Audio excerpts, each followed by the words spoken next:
Bonsoir à toutes, bonsoir à tous. Bon. Vous vous doutez, comme je suis heureux d'être ici, merci aux organisateurs de m'avoir invité, puis je suis heureux d'être face à vous aussi, pour vous inviter à mon tour à peut-être avoir un autre regard que le regard très conventionnel qu'on a habituellement sur les espèces invasives. Et là, pour ne pas trop nous disperser, j'ai choisi de traiter seulement, je dirais, les plantes invasives, mais c'est déjà énorme. Au moins, ça va nous permettre de serrer un petit peu plus notre regard. Donc, je pense que c'est bien de commencer par une définition. Malheureusement, des définitions, il y en a des dizaines concernant les espèces invasives. Pourquoi ? Parce que les espèces invasives, je vais beaucoup y revenir dans le cadre de cette présentation, sont des objets hybrides qui mêlent des réalités biologiques, mais aussi des réalités culturelles. Donc finalement, chacun y va de son regard, donc ce n'est absolument pas surprenant qu'on ait ces dizaines de définitions qu'on peut regrouper en 3 groupes. Bon, sans doute on peut en trouver 4 ou plus, je ne sais pas. En tout cas, moi j'en ai trouvé 3. Ce qu'on peut dire, c'est que les invasions, de manière très générale, les invasions d'espèces, ce sont des déplacements d'espèces dans l'espace qui nous questionnent. Alors le plus souvent, c'est lié à des espèces qui sont introduites par l'homme, mais pas seulement. La première grande catégorie de définition évoque des situations d'espèces qui ont en quelque sorte transgressé l'ordre biogéographique, si tant est qu'il existe un ordre biogéographique. C'est-à-dire que des espèces ont été déplacées depuis un milieu donné jusqu'à un milieu qui peut être très lointain, à la faveur d'un cheminement qui permet de traverser des océans, de passer par-dessus des montagnes, etc. Donc ça, c'est un premier groupe de définitions qui intéresse les géographes, les biogéographes, et qui sont donc un petit peu titillés sur le fait qu'il y ait cet ordre des espèces, cet ordre vivant, qui leur paraît un petit peu malmené. Le deuxième groupe de définitions s'intéresse à l'impact. L'impact sur différentes choses, ça peut être sur l'homme. Souvent, quand on parle des espèces invasives, en réalité, on fait référence implicitement à l'environnement. Et c'est évidemment difficile de traiter les espèces invasives par l'impact, parce que l'impact, c'est quelque chose qui évolue dans le temps. Donc, il y a des espèces invasives qui n'ont pas eu encore d'impact, il y a des espèces invasives qui n'ont plus d'impact. Donc finalement, où se situer, c'est assez compliqué.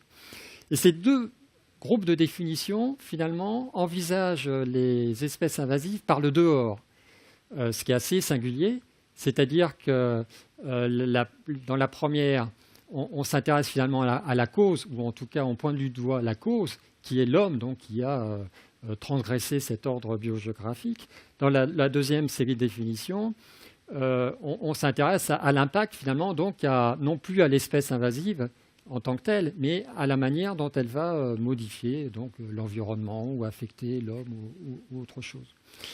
Le troisième groupe de définitions, qui moi me paraît beaucoup plus intéressant, moi je suis écologue, donc un peu biologiste aussi, ça correspond à la définition la plus intrinsèque des espèces et qui porte sur les processus biologiques, voire physiologiques, de ces espèces qui, si on peut le résumer ainsi, tirent parti d'opportunités représentées par la mise à disposition de nouvelles ressources. Et les espèces invasives, ce sont donc des espèces, donc, s'agissant de ce troisième groupe de définition, qui sont aptes à tirer parti d'une ressource que les espèces indigènes, les espèces locales, elles ne sont pas capables d'utiliser. Donc vous voyez, 3 groupes de définitions qui sont très différents au bout du compte les uns des autres et qui en fait structurent un magma de définitions beaucoup plus vaste. Donc définir les espèces invasives, c'est difficile. Et c'est ce qui rend la chose particulièrement complexe et riche en amalgames. Alors, là, vous avez... alors, je suis très content du titre « L'émigration, une nécessité du vivant », parce que c'est bien cela qui est en jeu. Le vivant, effectivement, a comme propriété et comme besoin intrinsèque de se mouvoir. Même les plantes, même les arbres, alors qu'on croit évidemment immobiles, ne sont pas si immobiles que cela, puisque à l'échelle du temps, à l'échelle des générations, finalement, ils sont capables de se déplacer très largement, de faire face à des changements climatiques et donc à ajuster leur territoire. Et donc, si vous voulez, je vais structurer ma présentation en 4 grands points. Le premier, ça va être cette perception dont je vous ai parlé tout à l'heure, qui, à mon avis, est en avant même de la réalité biologique des espèces invasives. Ensuite, je vais vous parler de l'origine de ces espèces, c'est-à-dire géographique, mais aussi voir quelles sont les causes qui facilitent leur présence, voire leur développement. Après, je vais parler de l'impact, parce que finalement, c'est bien ça qui devrait nous intéresser. C'est finalement ces espèces, en quoi sont-elles problématiques ou pas? C'est bien ça qui finalement est au cœur de la question. Et puis, après avoir brossé l'ensemble de ce panorama, on va essayer de revenir finalement aux réalités, essayer d'être pragmatique, de contextualiser un peu les choses et voir quelles sont la réalité vraie, si je puis dire, des espèces invasives. Donc, première partie, donc, perception. Alors, j'ai associé au mot perception des amalgames, parce que le discours qu'on a sur les espèces invasives est extraordinairement brouillé, extraordinairement réducteur, simplifié, très riche en métaphores qui sont loin d'être neutres. Et voyons cela. Alors, bon, vous reconnaissez Albert Camus qui disait mal nommer les choses, c'est ajouter du malheur au monde. Et c'est, me semble-t-il, la situation également pour les espèces invasives, qu'on désigne très mal, ce qui fait que finalement, au bout du compte, on a beaucoup de mal à discourir sur les espèces invasives, et ça demande un petit peu de temps finalement pour aller un peu plus au fond des choses que dans des raccourcis, comme on voit parfois dans des titres de journaux, ou même parfois aussi dans des articles scientifiques. Alors ça, je ne sais pas s'il y a des spécialistes qui reconnaissent ce que c'est. C'est du pollen d'ambroisie. Alors c'est pour donner un exemple donc, de situation d'espèces invasives, en l'occurrence de plantes invasives, qui posent un problème à l'égard de la santé humaine. Donc, vous savez, dans la région Rhône-Alpes, il y a à peu près 200 000 personnes qui souffrent d'allergies causées par le pollen de l'ambroisie, qui donc sont obligés de modifier leur comportement, d'éviter de mettre leur linge à sécher dehors, de fermer leurs fenêtres, de rouler les fenêtres fermées lorsqu'ils circulent en voiture. Donc, une réalité et un problème, un impact facile à aborder dans ce cas-là, parce que c'est l'homme qui est touché. Et quant à savoir s'il faut réagir ou pas, bon, il n'y a pas trop à se poser de questions. On a une espèce qui menace notre santé, il faut tout faire pour lutter contre cette espèce. Donc là, c'est un cas facile. Un deuxième cas facile, c'est lorsqu'il y a obstruction d'aménagement, obstruction qui compromettent la circulation d'informations ou de fluides, etc. Enfin, là, je pense davantage à des animaux comme la moule zébrée là, qui est capable d'obturer des canalisations aquatiques, soit qui gênent la progression dans des milieux d'eau douce. Et là, c'est le cas, en l'occurrence, ici, on est au Bangladesh, avec la jacinthe d'eau qui obture des canaux, ce qui fait que les paysans sont obligés de mettre en place tout un tas de dispositifs qui leur permettent de se mouvoir librement. Alors, dans la série des amalgames et des raccourcis, le premier grand raccourci, c'est pour ça que j'ai choisi de parler que des plantes invasives, c'est de confondre l'impact et la menace représentée par les espèces animales invasives et l'équivalent pour les espèces végétales invasives. En réalité, ça n'a rien à voir. Pour donner une illustration, les espèces invasives entraînent des extinctions. Alors je reviendrai sur les extinctions et le recul qu'il faut avoir sur ce concept qui est un petit peu piégé. mais je dois attiser votre curiosité, là, je présume, donc, mais j'y reviendrai. Les plantes invasives, elles, n'ont jamais causé d'extinction. Alors voilà, tout n'est pas dans les extinctions, certes. Je veux dire ici, les plantes invasives peuvent modifier la composition d'assemblage d'espèces, peuvent concourir à diminuer des effectifs de population d'autres plantes, de plantes indigènes, mais elles n'ont pas autant d'impact que les espèces animales. Et le rat noir en l'occurrence, est responsable d'environ la disparition de la moitié des oiseaux marins des îles du Pacifique. Alors il se trouve que les îles, c'est quand même des espaces qui sont excessivement fragiles, donc ce n'est pas très étonnant que c'est là où se concentrent les extinctions.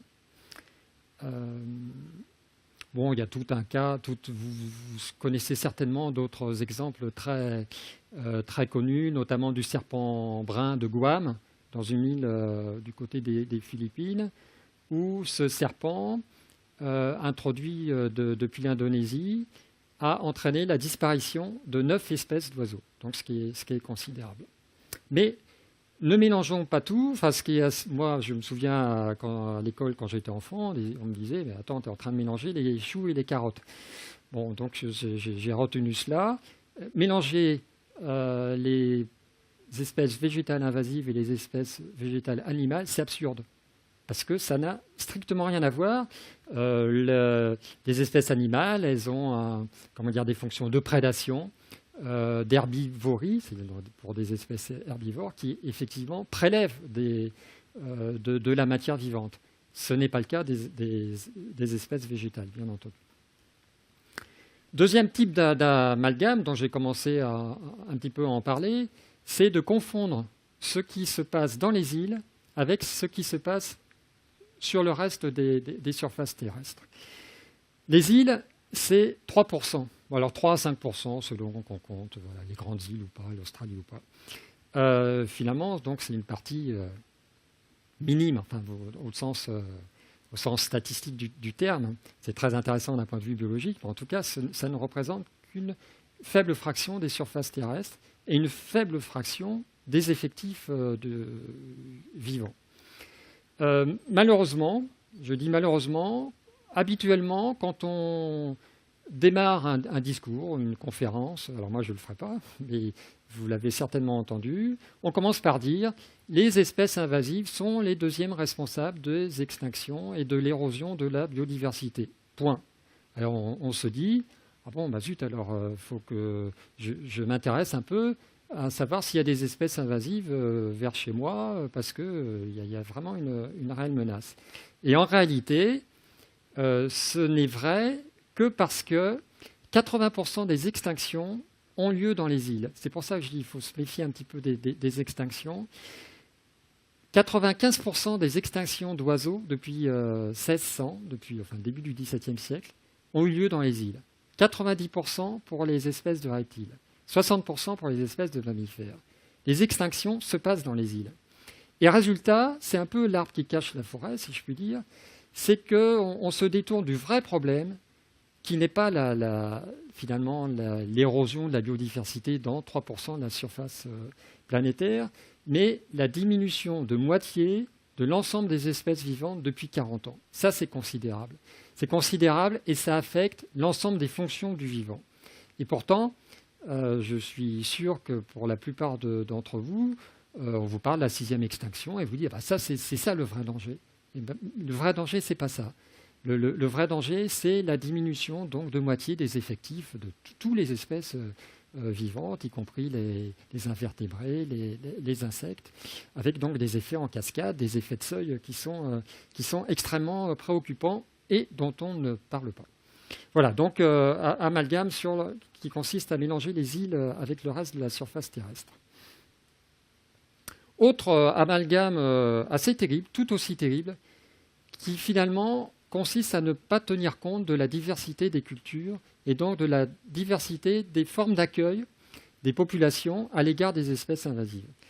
Là, on est sur les hauts plateaux de Madagascar avec de l'acacia dealbata, donc qu'on appelle aussi le mimosa, de Mimosa de Nice parfois, que nous, dans le sud de la France, considérons comme mauvaises, on va dire, préoccupantes, malvenues, parce qu'elles s'insèrent, pour des raisons diverses, dans les assemblages d'espèces, et donc on n'en veut pas.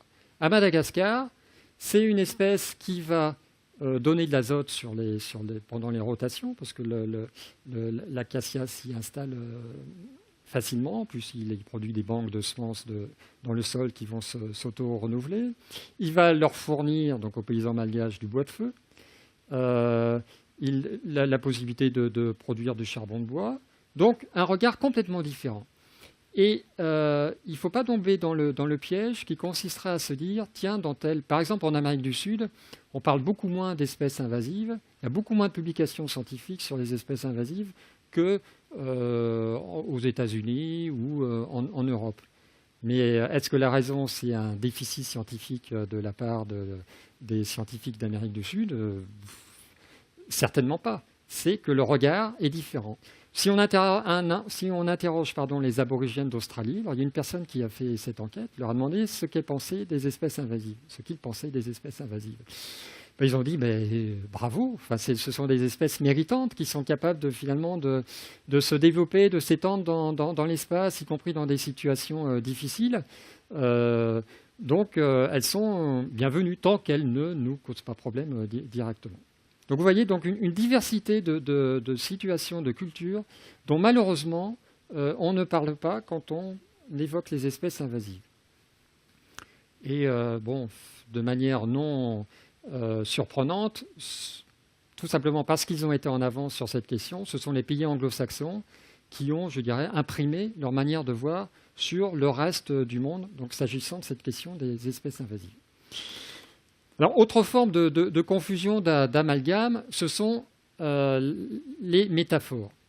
Alors, les métaphores, c'est bien, c'est très utile pour se faire comprendre, saisir le sujet, mais ça a malheureusement le défaut de déformer la réalité. Alors, une des métaphores, me semble-t-il, les plus usurpées, c'est de se situer sur le registre des maladies. Et vous avez peut-être entendu parler de peste rouge en parlant de l'écrevisse de Louisiane. À l'île de la Réunion, on parle de peste végétale. On parle aussi pour le Myconia de Tahiti de cancer vert. Alors même sur le site de la Convention mondiale sur la biodiversité, on voit ce nom apparaître.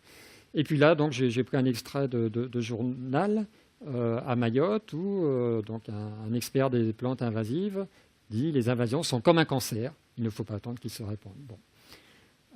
C'est quand même très, très osé. Bon, c'est extrêmement indélicat, évidemment, de faire cette comparaison, mais c'est très osé et très déformant, parce que ça nous ramène à une vision dite organismique de l'assemblage du vivant, et ça nous induit à considérer des choses qui ne sont pas la réalité, à considérer que des écosystèmes sont des êtres vivants. Alors ça, c'est dans notre tendance humaine. Déjà, Léonard de Vinci, lui, il considérait donc au XVe, XVIe siècle que les fleuves étaient les veines de la Terre, que les vents étaient le souffle de la Terre. Et puis Spencer au XIXe siècle, donc lui, il avait, c'est peut-être un petit peu autre chose, mais lui, il a commencé à considérer des colonies d'insectes comme à l'image d'organismes. Un écologue américain, Frédéric Clements, au tout début du XXe siècle, a inventé la notion de climax, c'est-à-dire c'est une forme d'état mature de la végétation. Et il considérait que des assemblages de plantes, finalement, étaient comme un organe ou comme un organisme. C'est-à-dire qu'il naissait, il grandissait, il devenait mature, et puis après, il mourait. Et vous comprenez bien que c'est uniquement de la perception. Rien ne permet ni de le prouver, ni de le démentir. Et c'est encore très vivant. Il y a encore beaucoup de gens. Alors, du point de vue de l'écologie scientifique, le climax, on n'en parle quasiment plus. mais dans le discours ambiant, on en parle beaucoup parce que c'est très saillant. Et l'exemple, alors encore une couche au-dessus, c'est Lovejoy avec l'hypothèse Gaïa qui considère la Terre entière comme un organisme vivant. Et ça, je veux dire, ça colle, ça colle très, très fortement à l'esprit. Et alors qu'en réalité, ça concourt à donner une représentation usurpée. Bon, vous avez entendu parler aussi peut-être de santé des écosystèmes. Ça, c'est purement mental, quoi. Il n'y a rien évidemment, un écosystème, ça n'a pas de mémoire, ça n'a pas de gènes, ça n'a pas d'identité propre. D'abord, un écosystème, c'est une représentation mentale qui est commode, finalement, qui était bienvenue, qui a aidé à penser l'écologie. Mais quand l'IUCN, donc l'Union internationale de conservation de la nature, dresse une liste des écosystèmes en danger en reprenant la même terminologie que des espèces en danger, il y a un abus de langage. Voilà, donc se méfier de ce surusage de métaphores et au bout du compte qui nous ramène toujours à une même orientation, un même angle d'approche qui est celui de la peur. J'ai parlé de métaphores médicales avec le cancer. Il y a aussi des métaphores guerrières où combien de banderoles moi j'ai vu en photo ou même devant mes yeux guerre à telle espèce, détruisons telle espèce, etc. Donc des langages très durs, des langages aussi qui relèvent du domaine de la banalisation du monde, donc la soi-disant McDonaldisation du vivant. Bon, qu'est-ce que ça veut dire, quoi? Enfin, et puis on comprend bien que c'est quand même pas neutre de dire cela, quoi. Derrière, il y a plein de sous-entendus. Mais c'est très rare, finalement, de lire ne serait-ce qu'un article de journal ou entendre une émission à la radio sans que toutes ces métaphores, finalement, soient resservies. Bon, certes, elles sont commodes, mais elles déforment la réalité. Et donc, notre perception des espèces invasives est extrêmement dénaturée, si je puis dire. Alors, comment on en est venu là, à finalement distinguer les espèces invasives comme une entité propre, parce qu'après tout, on peut se poser la question, sont-elles bien différentes finalement du reste du vivant? Alors, le premier qui a enfoncé, je dirais, le coin, c'est à gauche donc de l'écran, c'est un Britannique, un contemporain de Darwin, John Henslow, qui en 1835 a séparé les espèces indigènes des espèces exotiques. Donc exotique, exotikos en grec, c'est étranger. Donc il a séparé les étrangers du reste. Alors ce qui est un petit peu intéressant à savoir, c'est que quelques années après, les premiers passeports ont émergé, distinguant la nationalité des résidents en Grande-Bretagne. Donc tout ça participe quand même d'une même mouvance. Bon, ceci dit, Henslow, il ne discriminait pas, franchement, il n'avait pas d'aversion pour les espèces exotiques. Après, deuxième étape, c'est Aldo Leopold, donc un philosophe forestier, écrivain, naturaliste américain, dont vous connaissez certainement l'Almanach pour un comté des sables, qu'il a écrit en 1946, et qui prônait l'intégrité des espaces naturels. C'est lui qui a développé le premier des aspects d'éthique environnementale. Et il disait qu'il faut préserver l'intégrité des espaces naturels. Il dit une chose est bonne si elle préserve cette intégrité, elle est mauvaise dans le cas contraire. Alors l'intégrité, c'est quoi? Alors si je me réfère à une définition plus récente, donc de Paul Anger-Meyer, un autre Américain, il dit l'intégrité, c'est la diversité historique des populations qui sont dans un habitat, appelons-le habitat ou écosystème donné. Alors, diversité historique, ça veut dire quoi finalement? C'est quoi l'histoire? Diversité historique, il y a 50 ans, il y a 100 ans, il y a 1000 ans, il y a 10 000 ans, évidemment, alors que ça n'a cessé de changer. Ça, c'est une chose donc, qui met un peu en défaut ce concept. Mais surtout, ça veut dire que quand on modifie cette diversité historique, ou qui prétendument n'aurait pas bougé, on modifie l'intégrité. Alors évidemment, une fois qu'on a dit ça, les espèces invasives, on le comprend, sont immédiatement très mal considérées parce qu'elles bousculent cette notion d'intégrité. Et le troisième personnage majeur dans l'émergence de notre représentation des espèces invasives, c'est Charles Elton, un Britannique, zoologue, qui, d'ailleurs, avant la Seconde Guerre mondiale, étudiait les espèces invasives. Il a travaillé sur les rats, notamment. Bon, se posait pas trop de questions. Puis après est venue la Seconde Guerre mondiale avec les autres invasions que l'on connaît, ou les risques d'invasion pour la Grande-Bretagne. Et il a changé son discours et il a eu l'occasion de faire plusieurs émissions de radio à la BBC. Il a mis au point son discours. Alors lui, il ne s'est pas privé de métaphores. Et il a été extrêmement vitupérant à l'égard des espèces invasives. Il a écrit un livre en 1958 qui fait date, qui est un peu les racines, je dirais, de notre pensée actuelle sur les espèces invasives, en tout cas la pensée conventionnelle, qui s'appelle « L'écologie des espèces animales et végétales ». Donc il a écrit en 1958. C'était un ami de Aldo Leopold. Jusqu'aux années 80, c'est resté un petit peu comme ça, sous silence. Et c'est Edgar Wilson, le père de la biodiversité, et certains de ses élèves qui se sont, je dirais, emparés, en tout cas, qui ont remué cette question des espèces invasives. Et donc, avec plusieurs de ses élèves, je le disais, notamment Daniel Simberloff, qui ont été jusqu'à créer des revues sur les espèces invasives, etc., etc. Et puis, je dirais, la mayonnaise a pris, et ça a pris l'importance en termes de discours que l'on connaît aujourd'hui. Alors, tout cela s'appuie, je parlais d'Aldo Leopold, sur des fonds culturels profonds, notamment le romantisme. Alors, loin de moi l'idée de critiquer le romantisme, j'aime beaucoup les auteurs romantiques, mais simplement il faut avoir conscience qu'on s'appuie ici notamment sur le mythe du primitif. Du primitif, alors là c'est une illustration de l'ouvrage de Chateaubriand, Atala, qu'il a publié en 1801 et que certains considèrent comme l'ouvrage fondateur de la wilderness américaine, donc qui prône, voire glorifie le monde sauvage.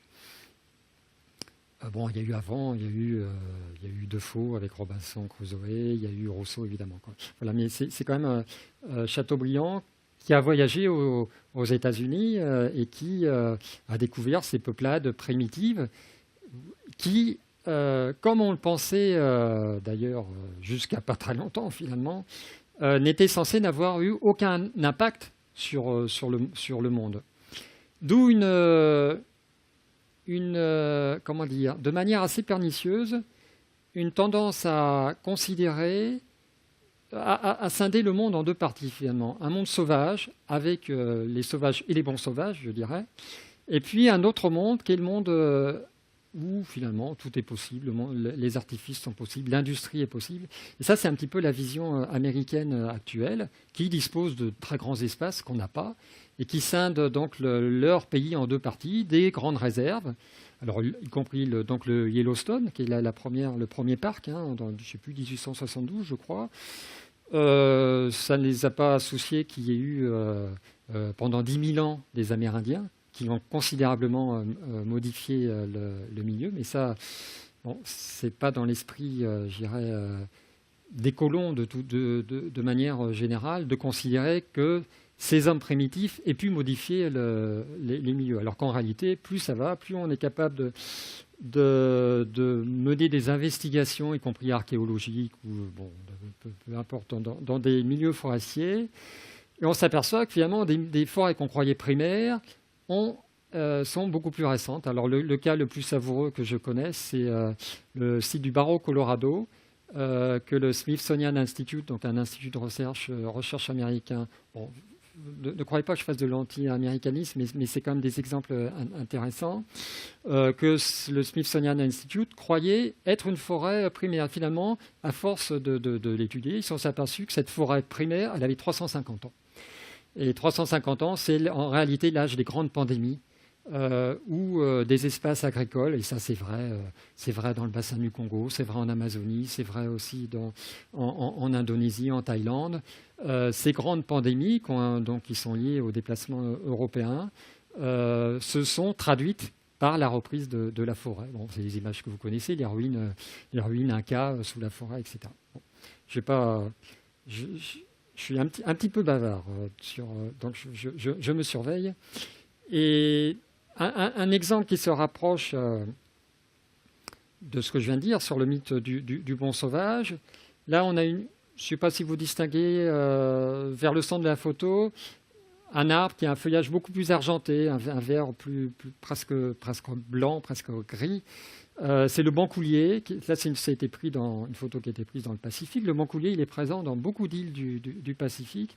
Il a été introduit par les Polynésiens parce qu'ils s'en servaient pour différentes raisons, parce que ça produit une huile qui permet de faire la lumière, etc. Et c'est une espèce qui est introduite, donc, puisqu'elle a été déplacée par les hommes. Mais dans la plupart des îles, par exemple en Nouvelle-Zélande, elle est considérée comme espèce indigène. Donc c'est pas neutre. Ça renvoie bien à ce que je vous disais tout à l'heure, où il y a bien un choix. Bon, malheureusement, je peux pas comment dire, trop m'étendre là-dessus, mais même en Europe, on considère que les espèces finalement qui ont été introduites avant 1500 à peu près, elles sont indigènes. Les autres, elles sont exotiques. Alors pourquoi 1500? Franchement, c'est purement arbitraire. Enfin, ça se justifie un peu, mais enfin, on comprend que trouver une limite dans le temps, finalement, qu'est-ce que ça veut dire? Donc j'en viens à la deuxième partie qui traite de l'origine des invasions végétales. Donc, j'ai un petit peu commencé à évoquer cette question. L'agriculture, on s'en doute. Bon, là, je crois que c'est une sculpture du VIe siècle avant Jésus-Christ en Grèce, qui montre un des premiers attelages pour labourer. L'agriculture, évidemment, a été une grande pourvoyeuse d'introductions. Alors, il y a même des introductions bien plus anciennes. Dans le domaine animal, on sait aujourd'hui que le chien, donc qui était autrefois un loup, enfin, qui est d'ailleurs toujours un loup, c'est la même espèce, a été apprivoisé il y a 35 000 ans à peu près. On peut imaginer, même si on n'a pas de traces, que ça a été un peu la même chose pour les plantes. Dans le Pacifique, les premières formes d'agriculture, elles ont 20 000 ans. C'est ce qu'on appelle la végéticulture, c'était des formes de bouturage, donc plus simples que la céréaliculture, qui demandait quand même des itinéraires techniques un petit peu plus complexes. Et donc le déplacement des espèces, c'est quelque chose de très ancien. Et donc évidemment, avec l'agriculture, avec les activités humaines, beaucoup d'espèces ont ainsi été déplacées. Et aujourd'hui, sur les à peu près 320 000 plantes à fleurs qui existent dans le monde, il y en a 80 000 qui ont été déplacées, qu'on retrouve dans des jardins, des parcs, etc. Et on se retrouve avec chez nous des espèces que la plupart d'entre nous, mais c'est pas grave, considèrent comme indigènes, alors qu'en réalité, elles ont été introduites. Bon, ça c'est vrai aussi pour le faisan. J'imagine que finalement tout le monde ne sait pas que ce sont les Romains qui l'ont introduit. Que le lapin de Garenne, finalement, il a été introduit par les Romains, mais c'est je sais plus, vers le XVe siècle, que finalement il a investi le territoire français. Donc voilà. Donc ça aussi c'est intéressant parce que finalement distinguer les espèces exotiques des espèces indigènes, quand nous-mêmes finalement dans notre propre ressenti on n'arrive pas à le faire, au bout du compte qu'est-ce que ça peut bien signifier? Alors bon, donc j'ai commencé par évoquer les migrations polynésiennes avec beaucoup d'introductions très, très anciennes, donc, qui remontent à plusieurs milliers d'années, qui peuvent même remonter à plusieurs dizaines de milliers d'années, pas pour les Polynésiens, mais pour les premiers mouvements de plantes liés à des migrations humaines, puisqu'on sait que l'homme a quitté l'Afrique en direction de l'Est il y a 70 000 ans. Et puis évidemment, je dirais, la tarte à la crème, c'est les grandes navigations. Alors les grandes navigations, enfin au sens premier, donc du XVIe siècle, enfin 15e, 16e siècle. Et puis après, le relais technologique, les grandes navigations maritimes, mais aussi aériennes. Et on a des corrélations très fortes entre finalement le développement des transports et puis le nombre d'espèces qui sont introduites dans différents endroits du monde. Et quel que soit l'endroit du monde, on a cette corrélation entre finalement cette capacité d'introduction et l'introduction réelle, et en bout de course, les espèces donc considérées comme invasives. Alors, donc je parlais d'introduction humaine, mais ce n'est pas toujours le cas. Il y a des espèces qu'on pourrait qualifier d'invasives, si l'on s'en tenait juste aux définitions de manière objective, mais que beaucoup ne considèrent pas comme invasives parce qu'elles n'ont pas été introduites. Là, c'est le cas de la fougère aigle, que vous connaissez tous, qui se dissémine par des spores qui sont capables de se propager de manière très lointaine et de traverser des mers, voire des océans, et qu'on retrouve maintenant à peu près partout dans le monde, en particulier sur des surfaces qui ont été soumises à des incendies qui ont brûlé. Où cette fougère présente des avantages, elle est bien adaptée pour ce type de milieu. Donc des espèces indigènes, invasives, il y en a. Tout à l'heure, si vous vous souvenez, quand je parlais des îles, il y avait quelqu'un sur la droite, c'était moi, qui me débattait dans une jungle de lianes. C'était à Mayotte. Bon, je ne jugeais pas utile d'en dire davantage. Mais cette liane, ce qui est très intéressant, c'est que c'est une espèce indigène. Alors, je ne vais pas revenir en arrière, sinon je vais perdre du temps. Mais toute la photo était bouchée par des lianes. Et c'était devant moi des dizaines d'hectares de forêt recouverte de lianes au point même que la canopée s'affaissait. Et malgré cette situation quand même drastique, spectaculaire, très claire, les associations de naturalistes, la plupart des associations de naturalistes locaux disaient « non, c'est une espèce indigène, donc il n'y a pas de problème ». C'est quand même aller très loin dans les pièges que représente notre représentation, parce que c'est nier. Finalement, on se retrouve prisonnier de discours avec des interdictions, pas toujours clairement formulées, mais qui sont là, qui finalement nous conduisent à ne pas voir la réalité telle qu'elle est. Et la réalité, donc, c'est ce qu'on verra en dernière partie. Alors, quand je parle d'origine, j'ai parlé de l'origine des vecteurs. Donc, soit c'est l'homme, soit aussi, chacun sait que les plantes sont aussi dispersées par les oiseaux, par le vent. Et ça, c'était une partie des choses, mais l'autre partie, c'est les causes. Et ce qu'il faut surtout ne pas oublier de rappeler, c'est que le plus souvent, alors l'homme introduit des espèces, mais il facilite leur installation en modifiant le milieu. Et en jargon écologique, c'est ce qu'on nomme perturbation, c'est-à-dire des modifications plus ou moins profondes du milieu, mais qui fait que finalement la mise à disposition des ressources, nutritives, voire même lumineuses, si la structure du couvert a été modifiée, a changé. Le cas le plus spectaculaire, le plus flagrant, qui peut venir à l'esprit, parce qu'il y a une controverse intéressante derrière cela, c'est celui des algues vertes qui, donc, chaque année, font partie des marronniers des journalistes dont on parle, donc, et avec des armadas de pelleteuses qui vont récolter les algues vertes, alors que les algues vertes, ce ne sont pas elles le problème. Le vrai problème, on sait ce que c'est. Ce sont les effluents de l'agriculture, ce sont les excédents de nitrates. Mais évidemment, et ça c'est une réalité, c'est beaucoup plus difficile de régler cette question des effluents de l'agriculture. Quand je dis ça, je ne veux surtout pas pointer du doigt les agriculteurs, qui sont pris aussi dans un système que malheureusement ils ne maîtrisent pas, ils ne peuvent pas maîtriser. Là, ça se situe davantage au niveau de la politique agricole commune. Mais voilà, modifier les choses là où il le faudrait, on ne le fait pas. Et finalement, on trouve des boucs émissaires, on trouve des actions un petit peu faciles qui permettent d'agir ou de montrer qu'on réagit, mais pas là où il faut. Un autre exemple, c'est celui de la Jussie. Mais c'est très similaire à celui des algues vertes. La Jussie, vous en avez sans doute entendu parler. Bon, en réalité, il y a 2 espèces qui peuplent les cours d'eau,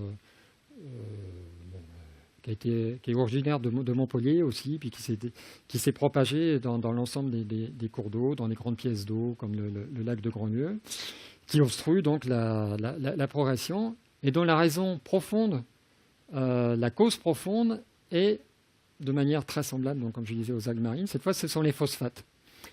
Et donc finalement, les algues marines viennent prélever l'excédent de nitrate, les Jussies viennent prélever les excédents de phosphate, ce qui finalement n'est pas si mal quand même, hein. Naturellement, elles participent à l'épuration des eaux. Mais donc, il y a d'autres problèmes qui font qu'elles sont indésirables, donc, parce qu'on a du mal à s'y déplacer. Et alors, ce qui est assez singulier, c'est que dans certains endroits, pour lutter contre la Jussie, on choisit en amont d'épurer les eaux pour d'enlever les phosphates pour qu'il n'y ait pas de Jussie, alors que le vrai problème, c'est les phosphates, ce n'est pas la Jussie. Donc ça nous renvoie à des mécanismes intellectuels qui, des fois, sont assez surprenants. Là, c'est une photo, alors évidemment, vous allez me dire, je suis un peu dans la rhétorique, je trouve une situation extrême. C'est une situation extrême, mais ça a valeur d'illustration. C'est dans le canal de l'Accro où il y a eu une extraction, un arrachage avec des pelleteuses de Jussie. Donc on a arraché les Jussies, et puis quelques mois après, les Jussies ont pourri. Et voilà ce que ça laisse. Et donc c'est l'indicateur quand même flagrant que les eaux, elles n'étaient pas très saines. Et la Jussie se développe dans des eaux qui ne sont pas saines. Même chose, bon, je ne veux pas déborder sur les espèces animales, mais on parle souvent de la tortue de Floride, qu'on incrimine très, très volontiers en disant bon, elle prend la place de la cistude d'Europe. La tortue de Floride, essentiellement, elle est là où la cistude d'Europe a déjà disparu, parce que ce sont des eaux polluées qui ne dérangent pas, au contraire, la tortue de Floride. Voilà. Donc il faut se méfier des raccourcis et des faux rapports de cause à effet entre des situations et puis la présence d'espèces invasives. Même si, en disant cela, je ne nie pas évidemment que des espèces invasives puissent aussi créer des problèmes sur l'homme, sur les activités humaines, mais aussi sur l'environnement, et pas seulement sur les îles. Mais donc les premiers facteurs de présence des espèces invasives, finalement, ce sont toutes les perturbations qui sélectionnent le vivant, qui même stimulent le vivant à réagir. Bon, en haut à gauche, on voit un épandage de... on va dire vrai, je ne sais pas ce que c'est, mais on peut imaginer que ce sont des pesticides. Bon, c'est peut-être pas le cas. Mais en tout cas, on sait que le vivant a cette capacité d'inventer, alors entre guillemets, des formes de résistance pour finalement s'ajuster à ces nouvelles formes de milieux qu'elle rencontre, qui sont donc ces milieux riches en pesticides. Et ainsi de suite, donc à droite, des eaux polluées, je viens d'en parler, des territoires qui ont été déforestés, où les espèces qui étaient présentes, les espèces forestières, dans un milieu qui est aussi différent qu'un espace ouvert, elles ont du mal à prendre pied. Mais par contre, des espèces exotiques qui parfois sont plutôt des espèces avec un tempérament pionnier, un tempérament colonisateur, comme on dit en jargon écologiste, encore une fois, sont favorisées. Bon, idem pour les émissions, par exemple les émissions de carbone, les lianes exotiques, pas seulement les lianes en général, sont favorisées aussi par les émissions de carbone. Situation intéressante, la jacinthe d'eau. La variation de la jacinthe d'eau, une fois encore, sa présence est liée aux effluents d'élevage. Et c'est une espèce qui a la capacité de filtrer ces eaux, donc de retenir ces excédents d'élevage de l'agriculture, enfin ces effluents de l'agriculture. Et il y a des situations, alors ici c'est en Floride, moi je trouve ça c'est très récent, où malgré ces interdits, enfin sous-jacents, ce sont des écologues eux-mêmes qui proposent de cultiver de la ginseng d'eau dans des zones aquatiques pour épurer l'eau. Donc c'est un grand pas en avant parce que c'est c'est un regard qui s'affranchit de cette pesanteur, de ces dogmes, de ces amalgames, de ces raccourcis qu'on a quand on pense aux espèces invasives, pour finalement en tirer parti. Et je pense que c'est très intéressant. J'ai parlé un petit peu de la moule zébrée, qui a envahi des lacs d'Amérique du Nord. Bon, pas seulement, elle est présente aussi en France, elle est présente en Suisse. Et on s'aperçoit que finalement, on la croyait responsable de la disparition d'autres moules de la mini-branche présentes dans ces étendues d'eau. En réalité, la mini-branche était déjà très mal en point avant, et la moule zébrée, au contraire, a concouru à épurer l'eau. Voilà. Et en plus, la moule zébrée, il se trouve que c'est une très bonne ressource pour certains canards plongeurs qui ont... Bon, voilà. Enfin, des exemples comme ça, il y en a tellement que je suis obligé d'abréger. Et pour passer à la troisième partie, qui est la question extrêmement difficile, extrêmement complexe, de comment mesurer un impact environnemental. Comme je le disais au début, évaluer un impact sur l'homme, bon, l'impact d'un pathogène, je ne sais pas, le moustique tigre avec le chikungunya ou pas, une maladie quelconque, une plante allergène, etc. C'est très facile à circonscrire et à en conclure que il faut lutter, il faut préserver sa santé. Pour moi, il n'y a pas à réfléchir plus longtemps. Quand il s'agit de penser l'impact environnemental, comment on pense ? Ça veut dire on se met à la place de la nature et finalement on essaie d'imaginer ce que la nature penserait. Bon, c'est évidemment absurde, c'est pas possible de faire ça. Parce que la nature, c'est une réalité biologique et physique, mais c'est aussi notre manière de la concevoir. Donc là, je vous renvoie à Bruno Latour avec cette notion de dimension hybride de la nature, et puis surtout à Philippe Descola aussi, donc avec son très bel ouvrage, La Par-delà nature et culture, qui date de 2001, je crois. Et voilà. Donc la très grande difficulté, c'est finalement, j'aurais envie de dire, qui sommes-nous pour être capables d'apprécier un impact ? Alors, une illustration, l'impact d'une goutte d'eau à la surface de l'eau. Finalement, c'est quoi l'impact ? Qu'est-ce qu'on va regarder ? Est-ce qu'on va regarder des gouttelettes, les gouttelettes qui nous paraissent, je ne sais pas, les plus rondes et puis quand est-ce qu'on va regarder ? Est-ce qu'on va regarder à l'image où cette photo a été prise, ou finalement un petit peu avant, un petit peu après, ou finalement beaucoup, beaucoup après, pour voir ce qui va se passer ? Et finalement, et puis après, finalement, comment ces gouttes vont se remêler, etc.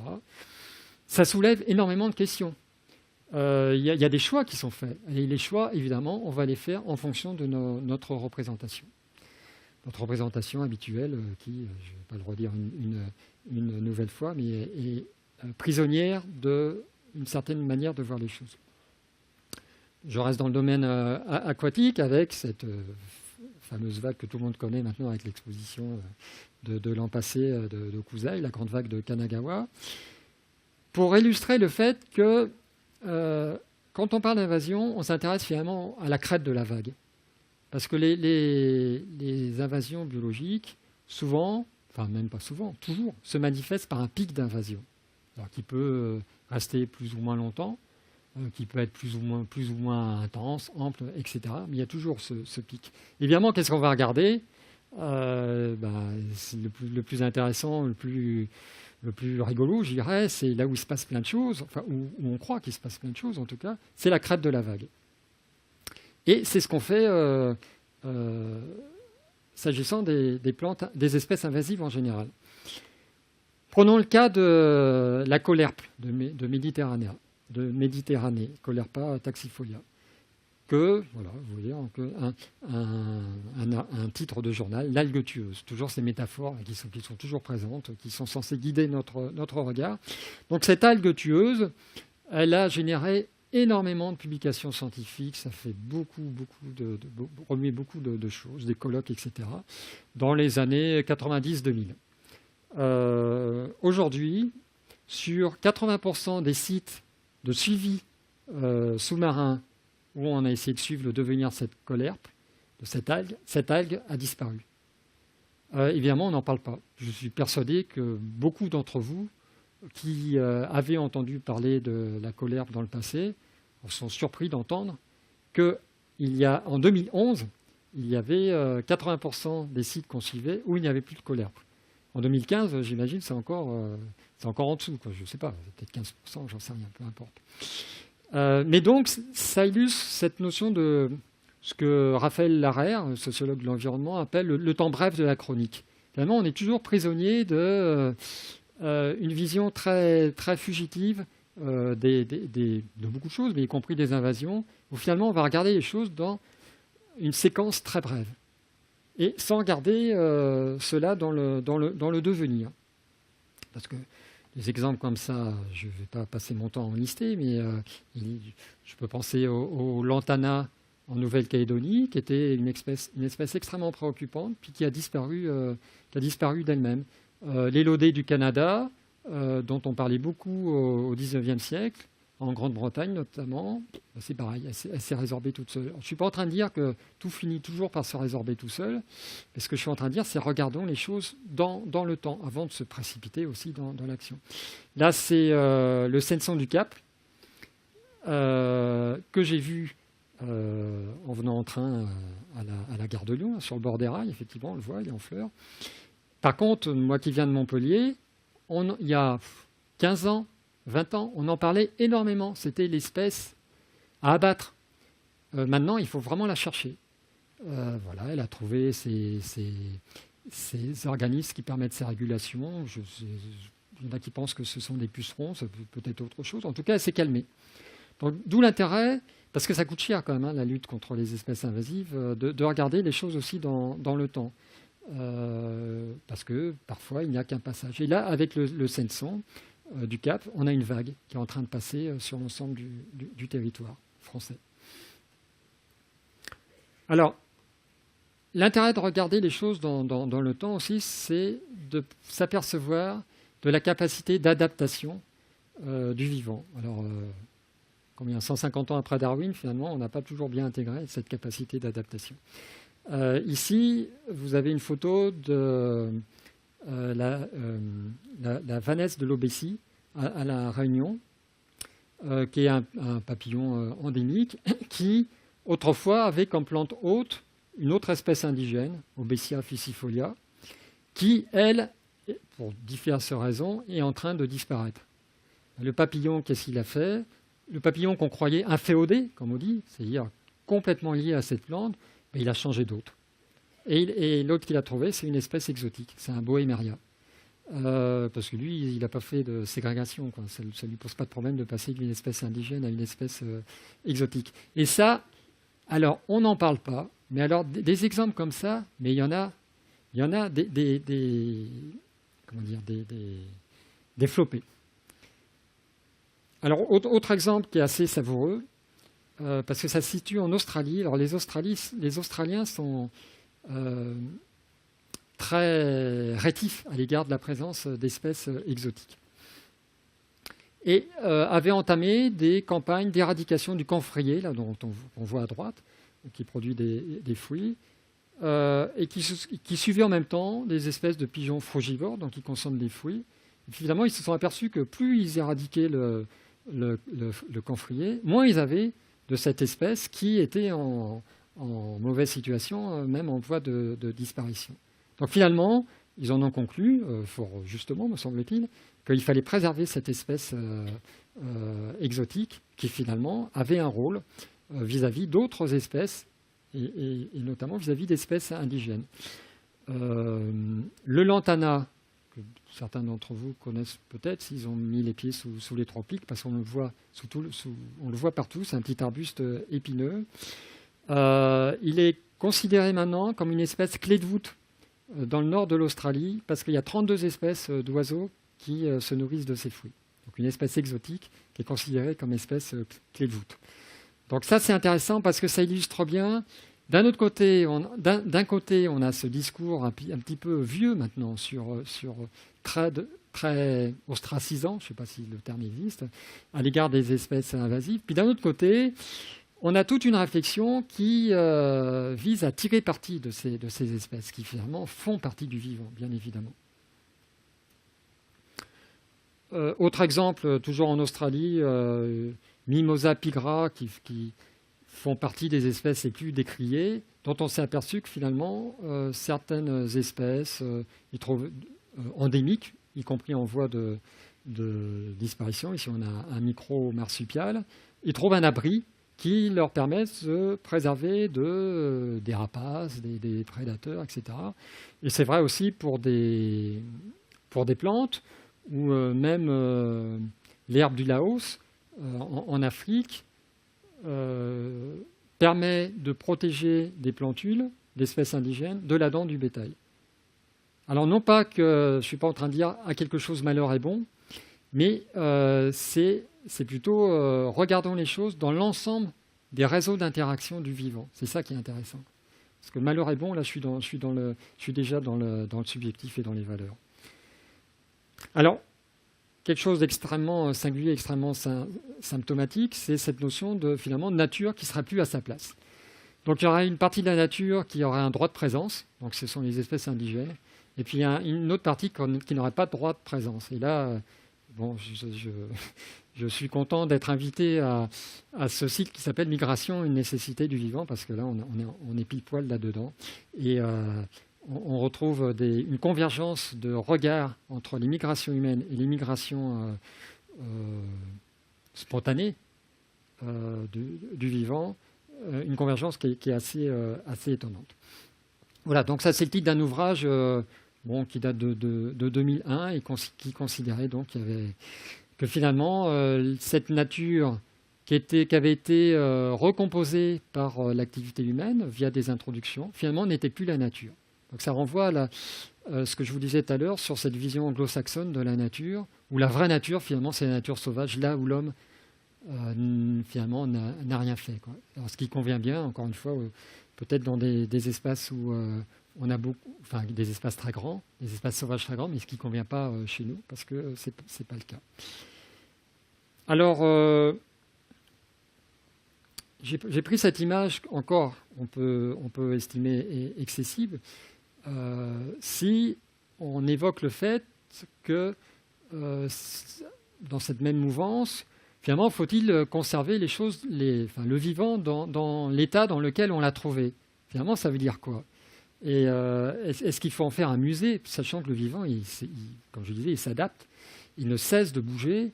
Alors si on élargit les échelles de temps, on s'en aperçoit encore plus, mais c'est encore plus vrai, et c'est encore plus vrai dans ce monde qu'on est nous-mêmes en train de modifier.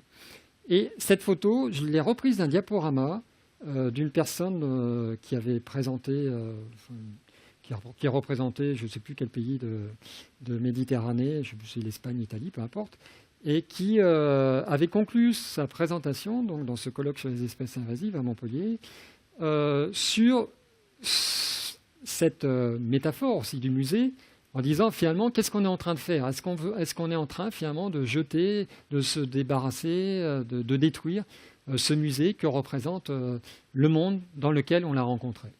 Et ça, encore une fois, c'est évidemment une représentation culturelle des choses qui est fausse parce que le vivant, heureusement, ne cesse d'évoluer, ne cesse de changer, ne cesse de se recomposer avec ou sans l'homme. Quand on pense aux grandes migrations naturelles qui ont suivi les changements climatiques anciens, heureusement qu'il y avait ces formes d'invasion. Un exemple qui, je pense, heureusement on ne retrouvera plus, qui se situe en Amérique du Nord, où un programme de lutte contre cette espèce, donc la salicaire, l'Itrum salicarium, a été mis en place avant même qu'on s'intéresse à l'impact. Mais on voyait que c'était une espèce, on savait que c'était une espèce exotique, et puis très, très voyante, évidemment, au moment de la floraison, on peut pas la rater. Et donc plus tard, encore une fois, comme ça coûte cher, il y a quand même des décideurs qui ont dit, ça coûte cher, montrez-nous un peu l'impact. Et finalement, les chercheurs qui se sont intéressés à cet impact sur l'environnement n'ont pas réussi à montrer qu'il y avait un impact négatif. Donc c'est quand même très intéressant, d'autant plus que les scientifiques, alors je peux en parler puisque j'en suis, ils vont regarder, quand ils s'intéressent aux espèces invasives, ils vont regarder ce qui ne va pas. Et ce qui va, c'est vrai que c'est moins facilement finançable aussi, donc ils le regardent moins. Et après, le danger, c'est d'en conclure, de mesurer le nombre de publications qui évoquent des aspects positifs, enfin des impacts positifs, et de mettre en face le nombre de publications qui évoquent des effets négatifs, et d'en conclure après qu'il y a, alors en l'occurrence 40 fois plus, donc il y a 40 fois plus de publications qui traitent les effets négatifs des espèces invasives que de publications qui traitent des effets positifs. Et il y a des scientifiques, dont je ne dirai pas le nom, très connus dans le domaine des invasions, qui font le raccourci, qui disent, voilà, on a montré qu'il y avait 40 fois plus d'effets négatifs chez les espèces invasives que d'effets positifs.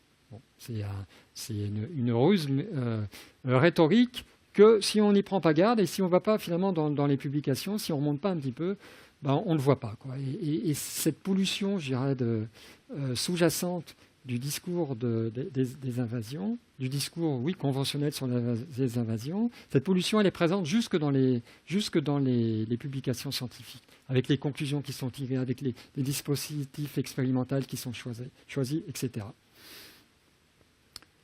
Voilà, donc oula, je suis presque plus dans les temps, là. Donc je vais accélérer. Et j'en viens à la dernière partie, donc, qui invite à retrouver, finalement, prise avec les réalités, à ne pas considérer ces invasions comme une bulle, finalement, comme quelque chose qui serait out of place, comme on le voyait tout à l'heure, finalement, qui ne serait pas inséré. Ça sera du vivant qui ne serait pas inséré dans le reste du vivant. C'est absurde. Il y a une population vivante, dès qu'elle est présente en un endroit donné, elle interagit, bien évidemment. Bon, et bizarrement, on aurait tendance à penser le contraire, et puis à se dire que finalement, il suffit de crever la bulle, et puis on va peut-être retrouver les choses comme avant. Et c'est ce qui a été fait ici dans les terres australes, où on a éliminé le mouflon de l'île d'Amsterdam, en se disant, alors c'est vrai que le mouflon cause beaucoup de dégâts, sur les îles où il a été introduit. C'est le cas des grands herbivores en général sur les îles. Et puis on s'est dit, on va éradiquer, donc ça va être très bien. Et résultat, qu'est-ce qui se passe aujourd'hui? Alors, je n'ai pas trouvé de photos malheureusement, puis moi je ne suis jamais allé là-bas. Il y a des invasions d'herbacées qui, elles, causent encore plus de problèmes. Donc finalement, croyant bien faire, alors le bien, il est très difficile à situer dans le domaine de l'écologie et du fonctionnement du vivant, croyant bien faire, finalement, on a mis en place un programme qui finalement a eu des répercussions pires que la situation qu'on observait. Et la personne qui a mis en place ce programme regrette. Bon, je dirais, elle a le mérite, la franchise de le regretter. Mais bon, c'est déjà bien, moi je trouve, d'avoir ce recul, même si moi je considère qu'elle a... Bon, moi, je pense que si j'avais eu à décider, j'aurais pensé la même chose, quoi. Mais ça veut dire que c'est quand même qu'il fallait qu'il fallait se débarrasser du mouflon. Mais c'est quand même très complexe. Et alors, souvent, sont mis en place des chantiers d'arrachage. Là, c'est le raisin d'Amérique en forêt de Fontainebleau. Il y a des chantiers d'arrachage de Jussy, etc. Où finalement, il y a une dimension expiatoire de ce type d'activité, où moi j'ai trouvé des interviews assez savoureuses, où des gens qui disent finalement je vais aller me racheter, quoi. Je vais faire ma bonne action environnementale parce que je sais que je participe à la pollution, etc. Et donc je vais me faire du bien finalement. Mais je vais me faire du bien sur quelque chose d'étonnant, parce que à la plante, il va pas lui faire du bien du tout, cette personne-là, quoi. Et ce qui est très étrange, c'est finalement cet écart éthique avec un H, écart éthique, qu'on s'autorise vis-à-vis des espèces invasives, finalement, où, sous couvert de naturalisme, sous couvert d'éveil à l'environnement, on va détruire des populations. Alors je sais, quand j'en discute avec des gestionnaires, même avec des responsables d'associations naturalistes, ce sont les premiers interpellés par ça. Mais Voilà, il y a des interdits, il y a des mots d'ordre, donc ils y vont. Mais en tout cas, je pense qu'il y a lieu vraiment de s'interroger sur ce type d'activité. Je pense que s'il faut...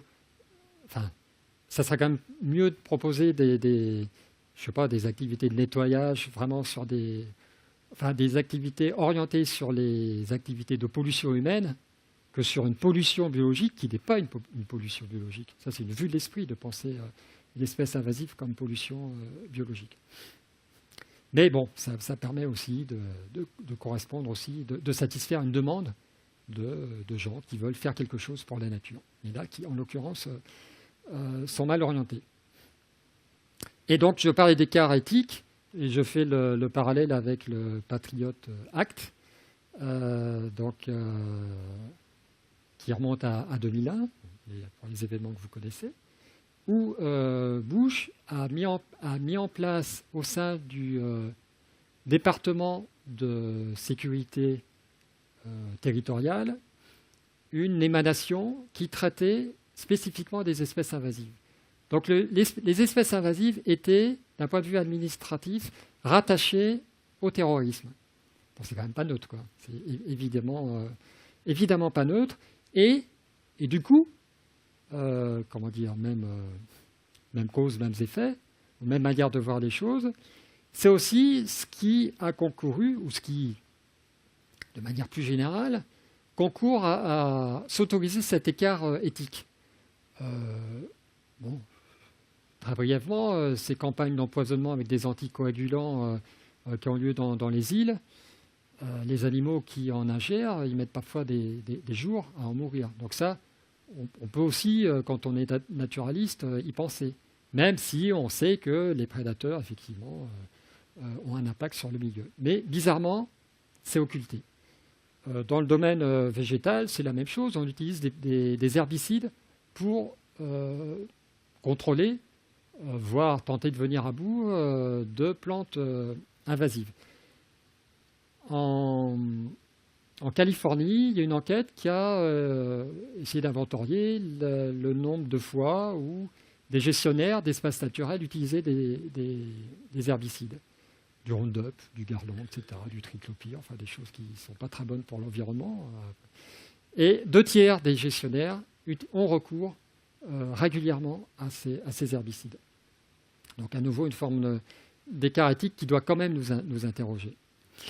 Et finalement, moi ce que me semble intéressant, c'est de nous dégager de ces pensifs, de cette manière récurrente qu'on nous propose pour regarder les espèces invasives et peut-être les voir davantage comme des indicateurs. Là, c'est l'image du canari que les mineurs de fond emmenaient avec eux pour dès que le canari tournait de l'œil, il se passait quelque chose, il y avait des émanations de monoxyde de carbone, etc. Donc c'était un indicateur.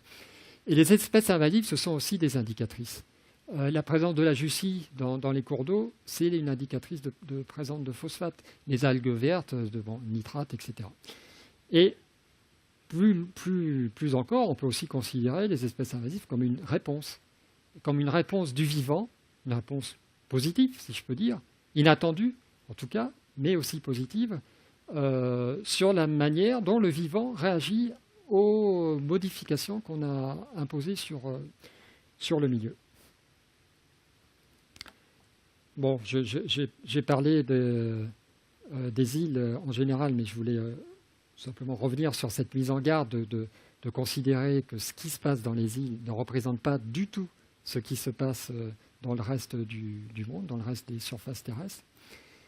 Et puis je voulais aussi faire le parallèle, pour finir sur la dernière diapositive, avec les migrations humaines, où finalement il y a aussi une question d'altérité dans notre regard sur les espèces invasives. C'est aussi notre rapport à l'altérité vivante qui est questionnée, ou en tout cas que nous devons questionner. Et finalement, donc, peut-on se contenter de mener des programmes de lutte ou d'exclusion d'espèces invasives avant même d'avoir appris ce qu'elles sont, quelles sont leurs capacités, qu'est-ce que ces espèces peuvent nous apporter. Donc je ne vais pas aller plus loin dans le parallèle entre l'homme et puis les espèces invasives, mais franchement, et je ne vais surtout pas considérer que personnes qui sont plutôt contre les espèces invasives, si je puis dire ça comme ça, sont aussi xénophobes. Non, ça serait absurde de dire ça, quoi. Mais ce qu'on peut dire, par contre, c'est que de manière psychologique, et dans le vocabulaire, et dans la manière de regarder les choses, il y a une convergence qui est en tout cas surprenante. Disons qu'il y a notre regard vis-à-vis de l'étranger humain et vis-à-vis de l'étranger animal ou végétal est étonnamment semblable. En tout cas, il y a une partie qui est commune. Et donc, j'en viens à la conclusion, pour finir. Bon, j'aurais bien parlé encore pendant 1 heure de plus, mais il faut s'arrêter. Et donc, je voudrais finir sur 4 points. Pour revenir un petit peu sur ce que j'ai dit, bon, la notion d'amalgame, moi, je vous invite, quand quelqu'un vous parle ou quand vous lisez quelque chose sur les espèces invasives, soyez critique. Regardez finalement, est-ce qu'on n'est pas en train de mélanger les choses entre les îles, les continents, entre les animaux, les plantes, etc. Est-ce qu'on n'utilise pas des métaphores qui finalement nous guident dans notre interprétation, etc. Donc soyez critique et faites-vous votre propre regard. Moi, je n'ai pas de vérité, évidemment. Votre vérité vous appartient, comme la mienne m'appartient. Mais je n'ai pas de vérité à vous proposer, mais faites-vous votre propre vérité librement. La deuxième chose, c'est l'altérité. J'en ai parlé. Je trouve, moi, très surprenant que l'on s'autorise à avoir un regard aussi négatif vis-à-vis d'une forme d'altérité vivante que sont les espèces invasives, qui, pour les plantes, en tout cas, à part certaines situations que j'ai évoquées, bon, les mauvaises herbes, la jussie, etc., ne font pas grand-chose, et ne portent pas préjudice, et ne portent pas non plus préjudice vis-à-vis de l'environnement. Troisième point, observons aussi les espèces invasives comme des réponses. Ce sont des formes d'ajustement, c'était le titre de ma présentation, permanent, et c'est ça je dirais la beauté, enfin la force du vivant, c'est d'être capable de s'ajuster en permanence avec des modifications, qu'elles soient liées à notre activité ou qu'elles ne le soient pas, ça ne change pas grand-chose. Donc on peut peut-être regarder les choses de manière globale. Et puis le dernier point, j'ai oublié, donc je vais regarder mes notes. Oui, le dernier point, c'est la diversité.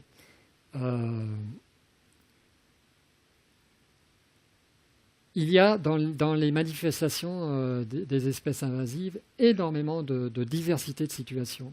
Et il y a même des écologues, moi j'en fais partie, qui considèrent que finalement on n'a que des situations uniques qui ne se répètent pas parce qu'elles ont chacune leur histoire, elles ont chacune leur environnement et finalement les choses ne se répètent pas et ne sont pas extrapolables. Donc il faut regarder les choses de manière extrêmement contextualisée. Quand on parle de diversité, on peut aussi parler de métissage.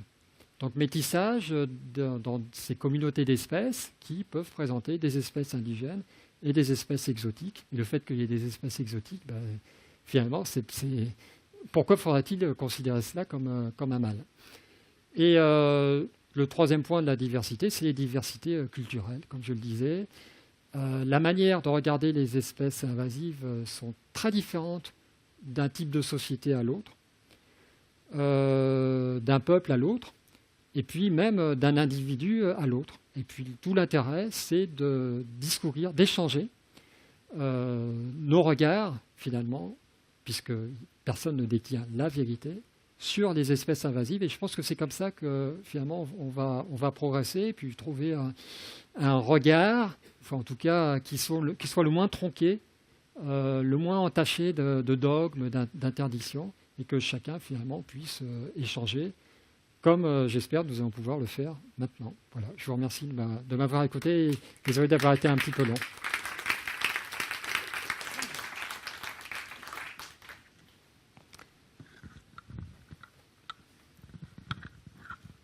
Merci, Monsieur Jacques Tassin. Merci à vous d'être resté jusqu'au bout.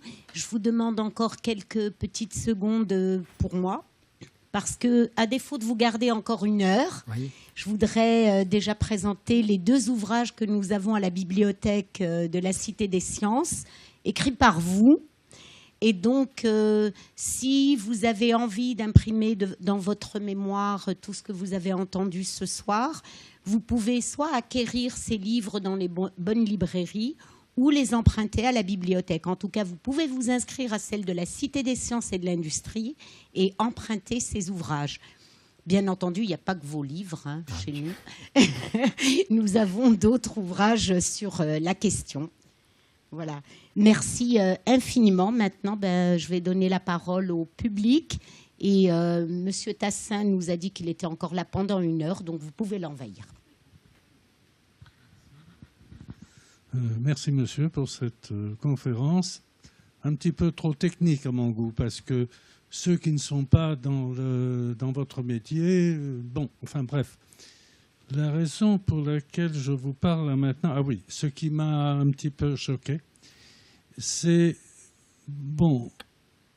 que vous avez dit à un moment, vous vous êtes adressé au public, à nous, en disant « Écoutez, vous êtes libre, prenez vos décisions, voilà, c'est à vous de voir. » Est-ce que c'est... Je suis tout à fait contre cette idée, parce que quelqu'un qui n'est pas un ingénieur, enfin, dans votre domaine et tout, n'a aucune idée de savoir si telle plante est bénéfique ou pas, ou quoi que ce soit, à moins d'être, par exemple...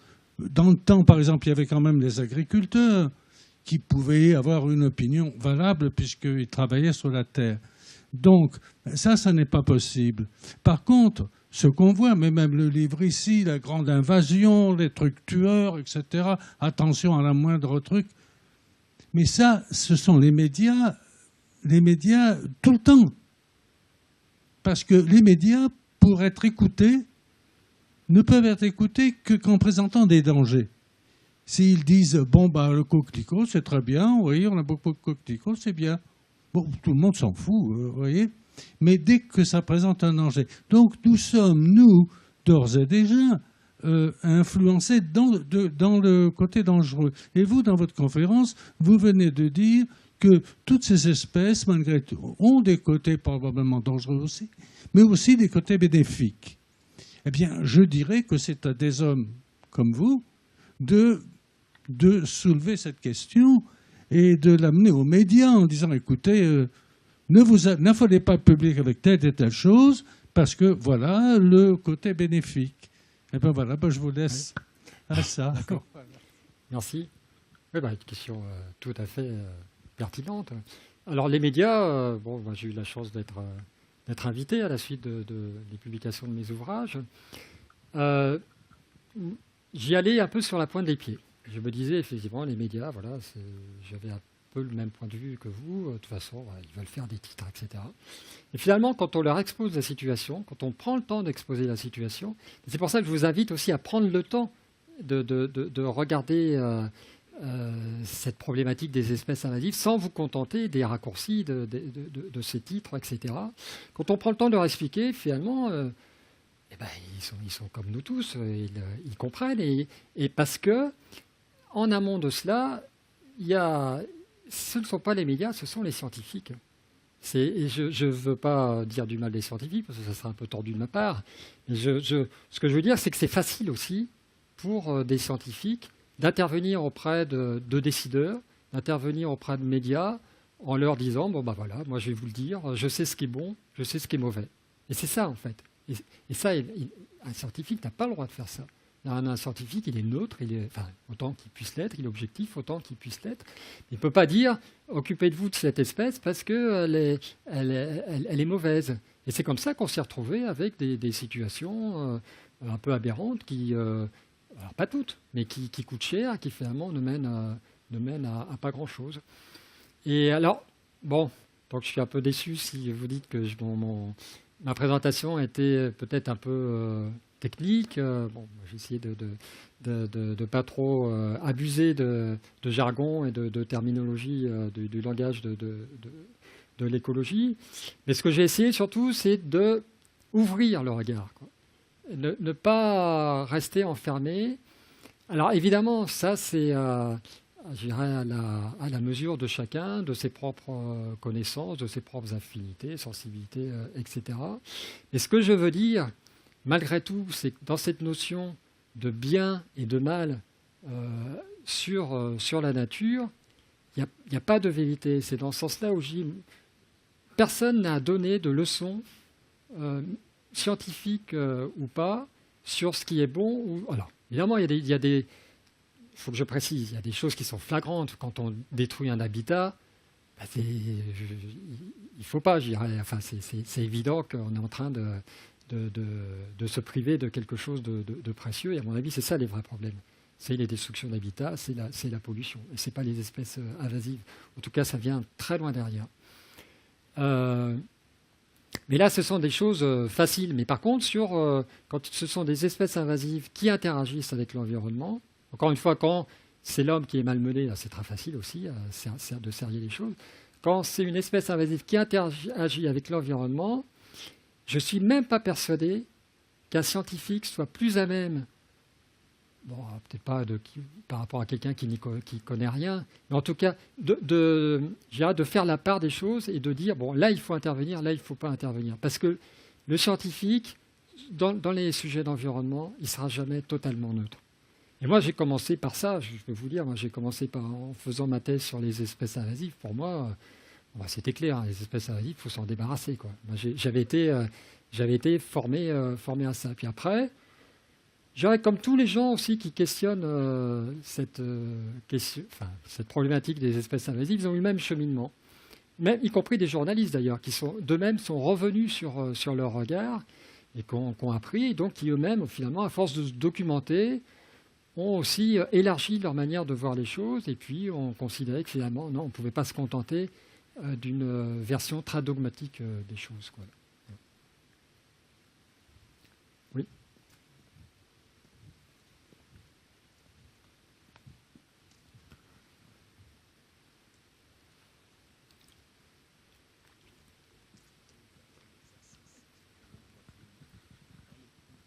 Bonsoir. Au vu de cette nouvelle vision des choses qui est intéressante, que faut-il penser alors de cette fameuse renoncule du Japon dont on a parlé pendant très longtemps? Est-ce que la nature a mis en place quelque chose pour freiner son invasion, ou est-ce qu'elle a continué et est-ce qu'elle prend du terrain, et quelles sont les décisions actuellement qui sont prises vis-à-vis de ça? Deuxième petite question, est-ce que dans le passé, sans intervention humaine, est-ce qu'il y a eu des batailles entre espèces végétales? Est-ce qu'une espèce végétale a pu éradiquer une autre espèce végétale de par les mécanismes de la biologie, ou même la même chose pour les animaux? Est-ce que ça a été constaté par les scientifiques ou non? Bon, je vais commencer par la deuxième question. Donc, il y a des espèces végétales qui sont dominantes, qui n'éradiquent pas d'autres espèces. Bon. À la limite, même dans les zones pauvres en nutriments, enfin en éléments nutritifs, il y a plutôt un partage de la ressource. C'est pour ça que dans les zones méditerranéennes, on a autant de richesses. Parce que finalement, quand il y a peu de ressources, la ressource est partagée par les plantes. Quand il y a un peu de richesse, alors c'est le cas, ce qui me fait passer donc à la renouée, qu'on voit souvent sur des terrains plutôt riches, des terrains alluviaux. Cette espèce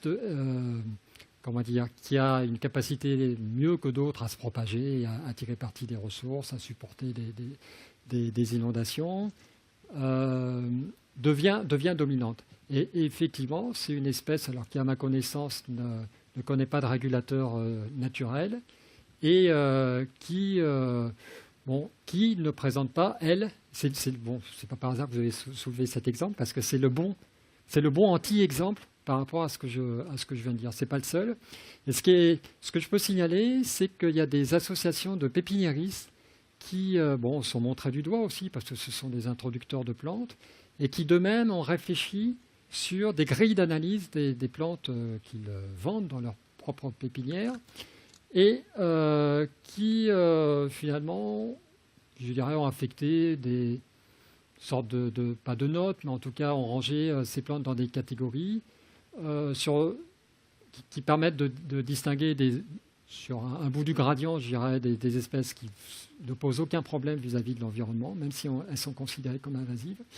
Et puis, à l'autre bout, des espèces qui finalement présentent aucun intérêt.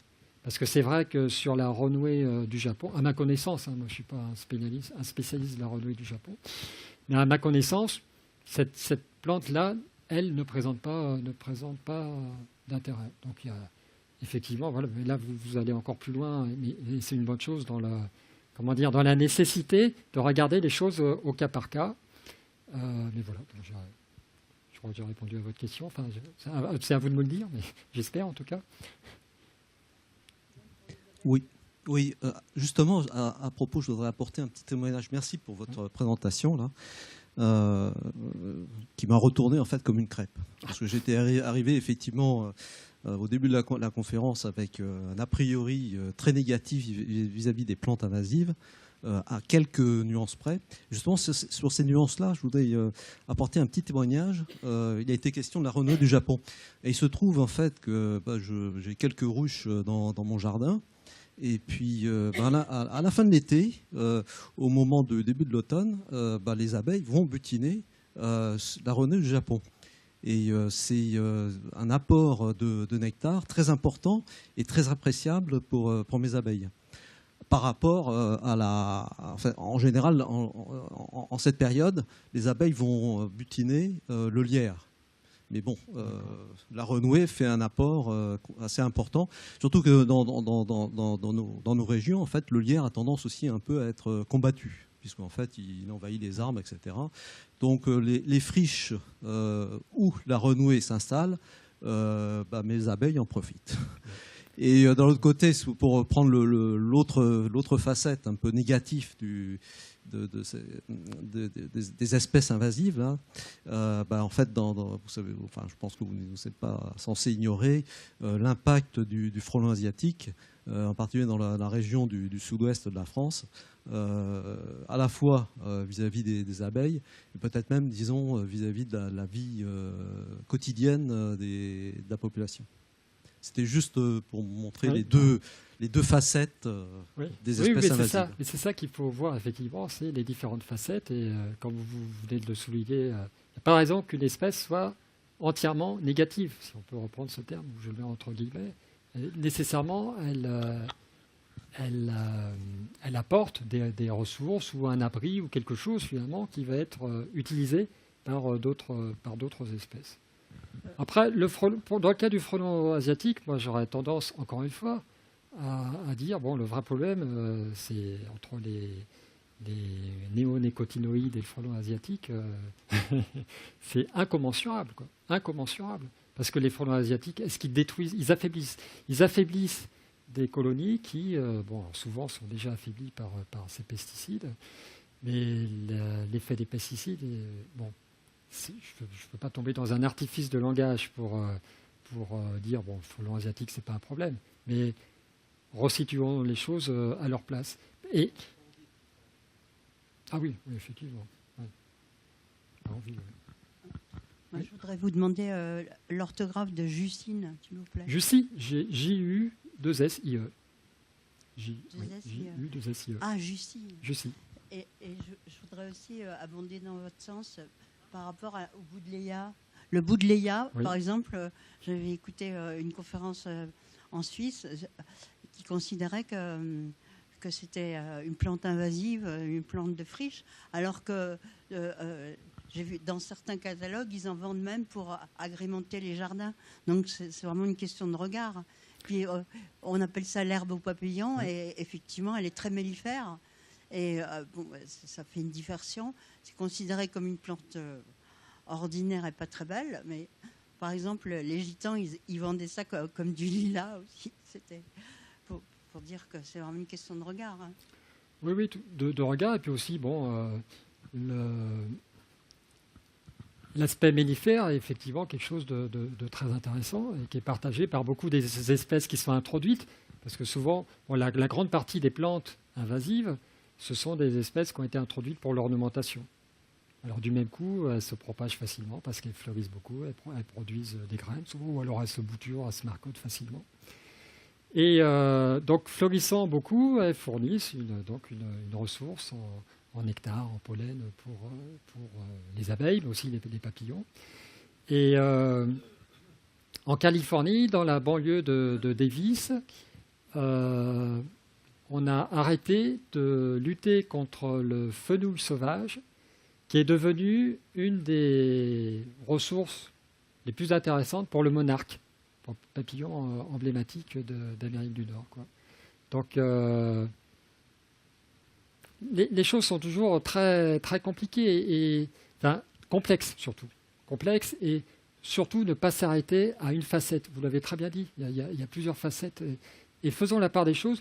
Aujourd'hui, quand on évalue un impact, on a des grilles, on regarde que les choses négatives.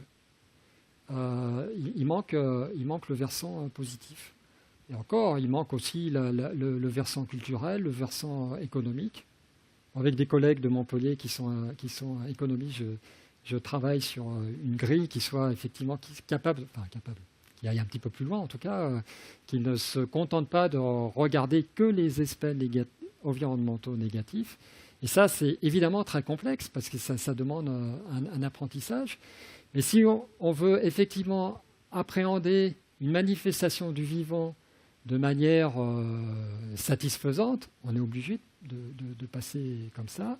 Et si on veut en plus tenir compte du fait que dans la problématique des espèces invasives, il y a une question de biologie, d'écologie, mais aussi une question de culture. Là encore, on est obligé d'étendre ce regard et de considérer aussi les facettes culturelles.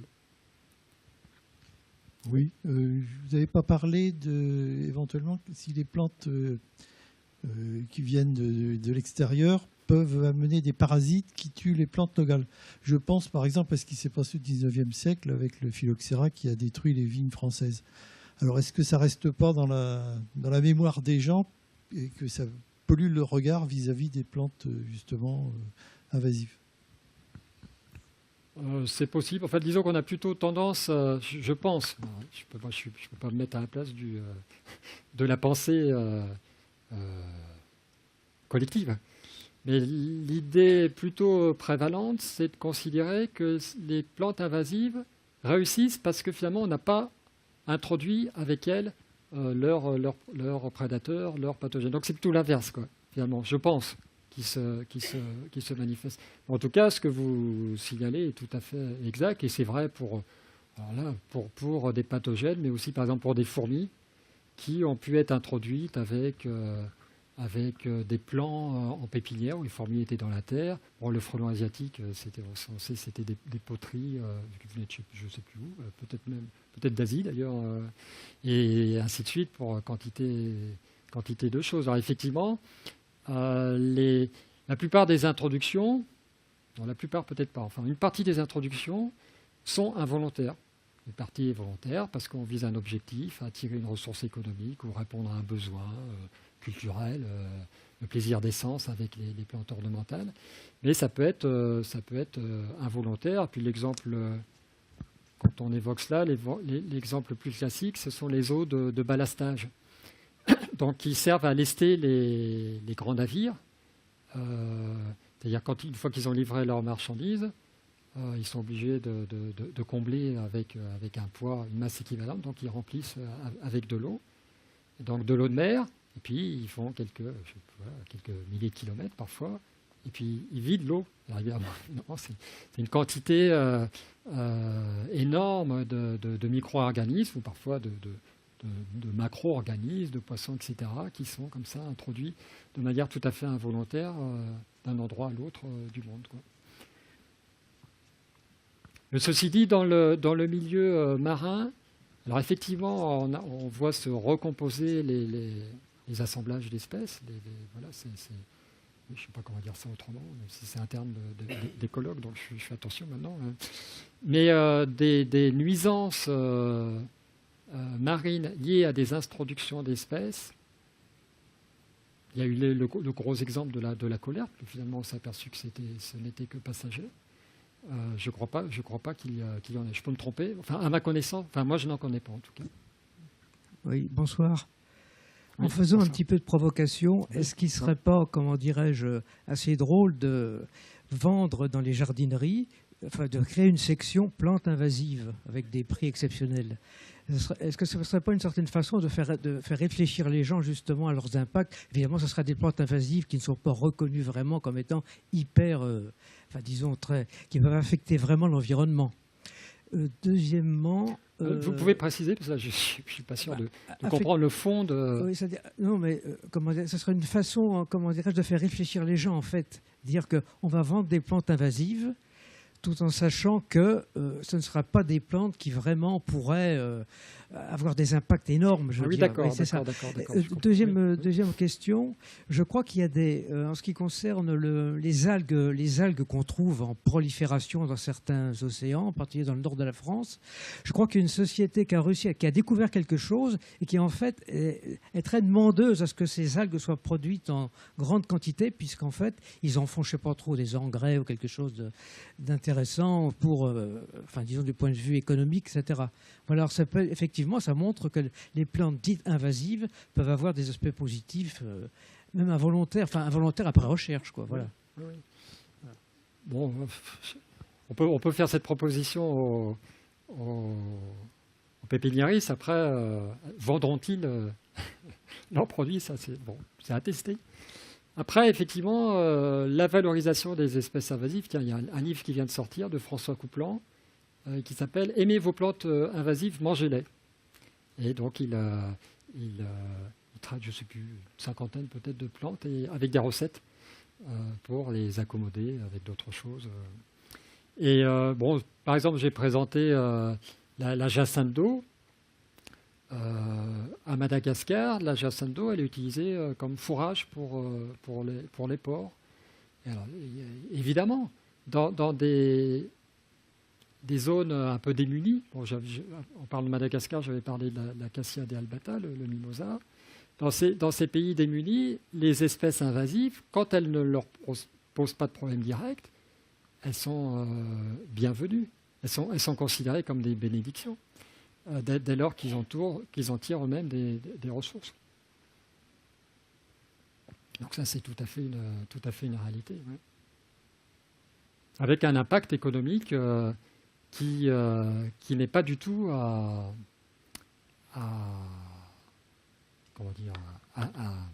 oublier. Vous allez avoir une autre question là. Alors, je voudrais savoir combien il y a de questions. Voilà. Bon, alors, ce sera la dernière question.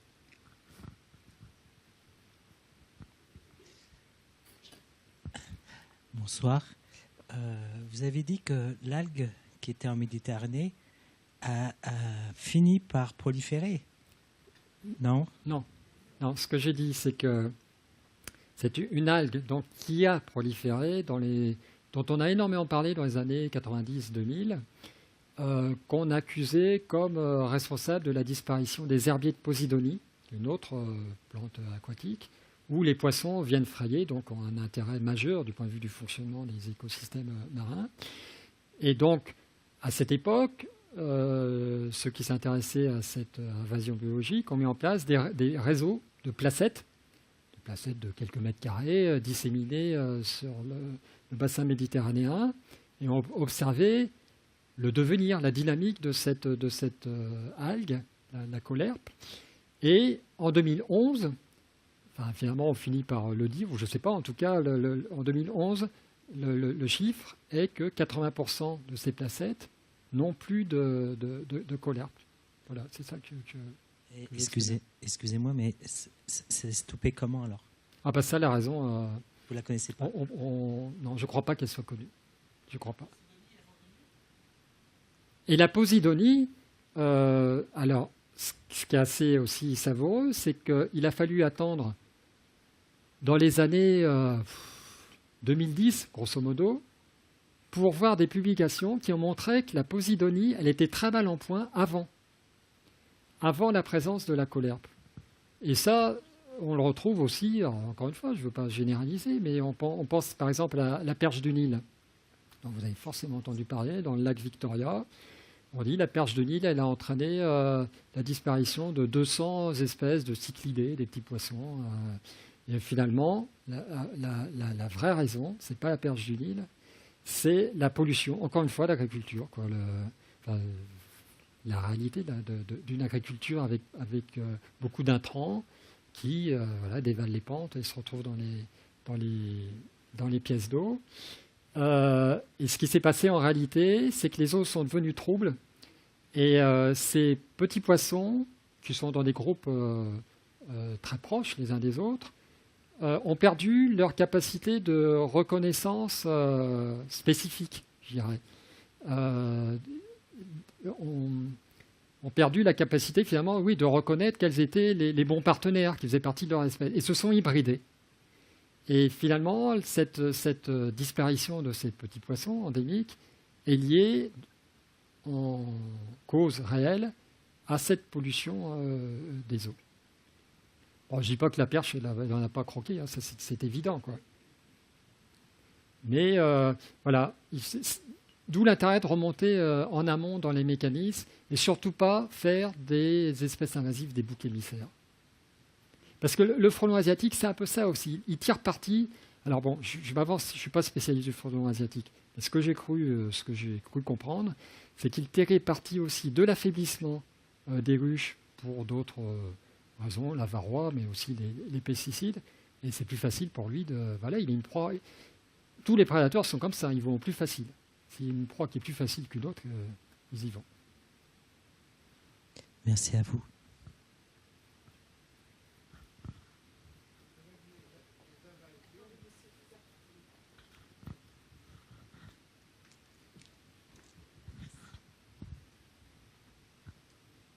Et ce sera la dernière. Oui, il y a même des invasions que l'homme organise savamment et sciemment, plus ou moins. Je pense à ça parce que vous êtes de Montpellier et le premier arbre qui a été, le premier ginkgo qui a été introduit en France est encore en pleine vigueur dans les jardins du roi, je crois. Et donc, en fait, il venait d'être retrouvé dans le Xinjiang, Chine du Sud-Est, pratiquement en voie de disparition. Donc maintenant, il est présent sur toute la planète, dans toutes les villes, et l'invasion a été franchement organisée. Alors, on peut dire que l'homme a ses têtes, quoi. Ah oui, tout à fait, oui. Et ce qu'on peut ajouter, c'est qu'il y a beaucoup d'espèces, enfin beaucoup. Moi, je les ai listées avec un néo-zélandais, bon, j'en avais trouvé une cinquantaine, d'espèces qui sont rares dans leur zone d'origine, et puis qui finalement ont proliféré ailleurs. Le cas flagrant qui vient à l'esprit, c'est le dromadaire, qui est rare maintenant dans la péninsule arabique, et puis il y a des troupeaux de dizaines de milliers de dromadaires en Australie. Le calfa, un petit oiseau de cage, un joli petit oiseau gris avec un bec rouge, et puis des points blancs, enfin bon, bref, peu importe, et qui vient de Java, est rare à Java, et maintenant on le trouve dans des îles en Nouvelle-Calédonie, où je ne vais pas dire qu'il pullule, mais en tout cas il se développe librement. Et il y a plein, au moins une cinquantaine de situations, d'espèces en situation précaire, et qui finalement ont bénéficié, en situation précaire dans leur zone d'origine, ont bénéficié d'un déplacement par l'homme pour finalement trouver des situations plus favorables, quoi. Ce qui montre bien que, attention à cette idée d'ordre des choses, puis finalement c'est un ordre des choses qui ne convient même pas à ces espèces-là, quoi, puisque finalement l'ordre des choses à elles, c'est là où elles réussissent le mieux, donc, et en l'occurrence là où elles ont été introduites. En tout cas, j'adhère tout à fait à votre raisonnement et j'attends qu'on trouve des propriétés thérapeutiques à la Jussie qui vont en faire la reine des plantes. Ça peut arriver. Merci beaucoup, Monsieur Tassin. Merci infiniment. Merci à tous et merci pour votre écoute et pour vos questions.